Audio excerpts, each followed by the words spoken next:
Bismillahirrahmanirrahim. Assalamualaikum warahmatullahi wabarakatuh. Perkenalkan, nama saya Samsul. Di sini saya akan menjelaskan snowball sampling. Nah, snowball sampling itu adalah teknik pengumpulan sampel yang dimana subjek memberikan rujukan untuk merekrut sampel yang diperlukan untuk studi penelitian. Semisal jika kita mempelajari tingkat kepuasan pelanggan, kita akan sangat kesulitan untuk mengumpulkan sumber data primer kecuali seseorang setuju melakukan wawancara percakapan langsung dengan kita. Nah, metode penelitian ini melibatkan sampel primer yang mencalonkan sumber data potensial lainnya yang dapat berpartisipasi dalam studi penelitian. Metode snowball sampling murni berdasarkan rujukan, dan begitulah cara seorang peneliti dapat menghasilkan sampel. Oleh karena itu, metode ini biasa juga disebut dengan metode Schrein profiler sampling. Snowball sampling adalah metode studi yang populer, banyak digunakan di mana populasi tidak diketahui dan langka, dan sulit untuk memilih subjek untuk dikumpulkan sebagai sampel untuk penelitian. Nah, teknik snowball sampling ini dapat berlangsung terus-menerus. Mungkin itu yang bisa saya sampaikan pada hari ini. Assalamualaikum warahmatullahi wabarakatuh. Saya akan membahas tentang kelemahan atau kekuatan snowball sampling. Kelebihan atau kekuatan dalam penggunaan teknik ini menjelaskan seperti di bawah ini. Menurut Fossi, kelebihan sampling adalah mudah dalam pelaksanaannya. Banyak digunakan dalam penelitian yang bersifat kualitatif. Penelitian dapat dimulai dengan informasi yang terbatas dari responden awal, dan pada akhirnya informasi berkembang luas dan mendalam. Membantu menemukan pihak-pihak yang terlibat dalam penelitian namun sulit ditemukan atau tidak diketahui keberadaannya, meningkatkan jumlah responden dalam prosesnya guna mencapai hasil yang akurat, membangun gagasan berdasarkan sumber dari jaringan yang tertentu atau terbentuk. Kekurangan atau kelemahan snowball sampling. Kekurangan atau kelemahan dalam penggunaan teknik snowball sampling penjelasannya seperti di bawah. Waktu pelaksanaan menjadi lebih lama apabila penelitian sulit membangun jaringan. Biaya penelitian dan tenaga yang dikeluarkan dapat bertambah dari perkiraan semula apabila belum menemukan responden yang dimaksud. Hasil kurang mewakili populasi apabila peneliti kurang teliti hati-hati dalam menentukan sampel awal untuk membangun jaringan. Ada masalah etika yang harus dipertimbangkan ketika mempublikasikan data terkait dengan jaminan kerahasiaan identitas responden, khususnya apabila terkait hal-hal yang dapat mengancam keamanan dari responden. Assalamualaikum warahmatullahi wabarakatuh.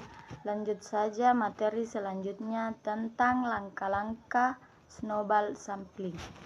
Yang pertama, identifikasi awal. Tahap awal ini adalah identifikasi awal, dimulai dari seseorang atau kasus yang masuk dalam kriteria penelitian. Pada tahap ini, penelitian mencari subjek atau sampel yang sesuai dengan sifat atau desain penelitian. Yang kedua adalah subjek memberikan referensi atau sumber. Tahap kedua ini adalah subjek memberikan referensi lainnya. Tahap ini penelitian sudah menentukan subjek yang akan digunakan sebagai sampel. Kemudian subjek diberikan sampel tersebut memberikan sumber lainnya atau subjek yang memiliki kesamaan atau kemiripan. Yang ketiga, referensi. Subjek memberikan referensi lainnya. Tahap ketiga ini adalah subjek yang baru memberikan referensi lainnya. Pada tahap ini, penelitian sudah melakukan pencarian atau menentukan subjek kedua tersebut memberikan referensi atau sumber yang baru memiliki kesamaan atau kemiripan. Proses selanjutnya seperti ini sampai dengan sampel dirasa sudah cukup untuk digunakan. Sekian. Assalamualaikum warahmatullahi wabarakatuh. Assalamualaikum warahmatullahi wabarakatuh. Saya sebagai pemateri terakhir yang akan menjelaskan tentang cara-cara penelitian studi kasus dan penyelesaian studi kasus snowball sampling. Yang pertama ada cara-cara penelitian snowball sampling. Ada beberapa teknik yang dilakukan. Yang pertama, teknik linear snowball. Setiap responden hanya memberikan satu rujukan, bentuk rantai panjang dengan satu cabang. Cocok untuk populasi yang sangat terbatas, risiko bias tinggi karena ketergantungan pada satu jalur. Yang kedua, teknik eksponensial snowball. Setiap responden memberikan beberapa rujukan, membentuk jaringan yang meluas secara eksponensial, memberikan variasi yang lebih besar dalam sampel, dan memungkinkan perbandingan antar subjaringan. Yang ketiga yaitu teknik multistage snowball. Nah, kombinasi ini beberapa teknik snowball dalam tahapan yang berbeda, dimulai dengan eksponensial, dilanjutkan dengan linear, menyeimbangkan kebutuhan variasi dan fokus penelitian, lebih kompleks namun hasil lebih konferensif. Yang terakhir ada teknik dual snowball, menggunakan dua titik awal yang berbeda secara geografis atau demografis, membandingkan hasil dari kedua rantai rujukan, mengurangi bias dari ketergantungan pada satu kelompok, dan meningkatkan validasi internal penelitian. Selanjutnya ada studi kasus. Kita masuk ke studi kasus. Peneliti perilaku pengguna narkoba di suatu kota. Seorang peneliti ingin mengetahui perilaku berisiko di kalangan pengguna narkoba suntik di sebuah kota. Tetapi ini adalah populasi yang tersembunyi dan sulit diakses melalui metode sampling konvensional. Situasinya itu populasi target sulit diidentifikasi dan dijangkau.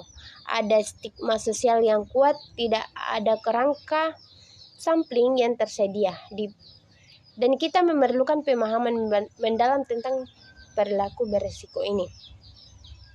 Nah, adapun penyelesaian dari studi kasus implementasi snowball sampling. Pertama, kita harus melakukan identifikasi subjek awal.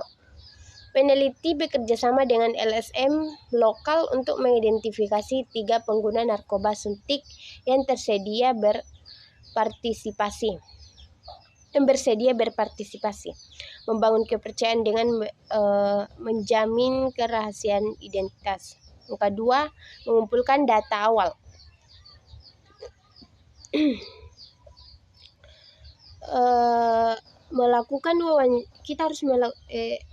Sebagai peneliti melakukan wawancara mendalam dengan ketiga subjek awal, mengumpulkan data demografis dan perilaku beresiko. Yang ketiga, mengembangkan sampel. Ketiga subjek masing-masing merekomendasikan 2-3 pengguna lain.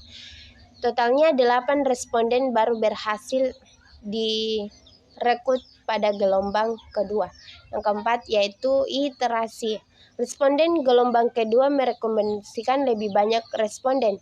Proses berlanjutnya 3 gelombang yang menghasilkan total 35 responden. Nah, yang keempat yaitu yang kelima yaitu analisis data. Peneliti mengidentifikasi pola perilaku berisiko dan faktor-faktor yang mempengaruhinya, menganalisis jaringan sosial yang terbentuk untuk memahami penyebaran informasi dan perilaku. Dan yang terakhir yaitu teridentifikasi beberapa praktik berbagi jarum yang tidak aman. Ditemukan ketidaktahuan tentang layanan kesehatan yang tersedia di LSM lokal menggunakan temuan untuk mengembangkan program pencegahan yang lebih efektif. Sekian, terima kasih. Assalamualaikum warahmatullahi wabarakatuh.